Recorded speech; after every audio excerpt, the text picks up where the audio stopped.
And as Bertrand Russell, the philosopher, said, the trouble with the world is that fools are so sure of themselves, and wiser people always have doubts.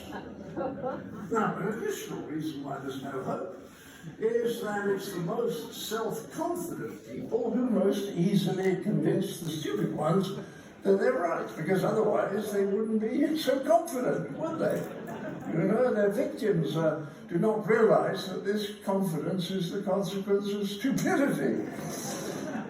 So, is there any hope then for our planet coming from the direction of really bright people?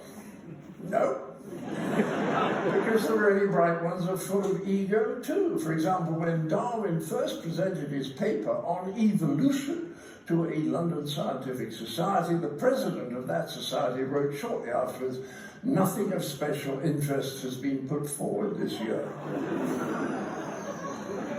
Of the society, and he doesn't notice that evolution is quite important. In 1900, Britain's famous physicist Lord Kelvin announced, "There's nothing new to be discovered in physics now." 5 years later, Einstein published Relativity.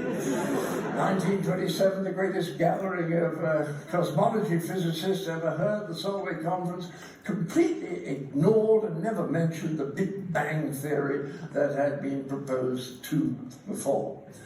And Aristotle himself stated that men had more teeth than women. All we had to do was to say to Mrs. Aristotle, "Open wide, please, darling." And then the latest insane ideas comes from evolutionary biologists who are quite sure that their theory of evolution explains everything. Oh, well, except for a tiny detail, how consciousness arose. You see, for this all-important question, they have no answers. But as their theory must be right, they'd have us believe that the problem of consciousness isn't really an important problem, and so it can be completely ignored. I mean, consciousness...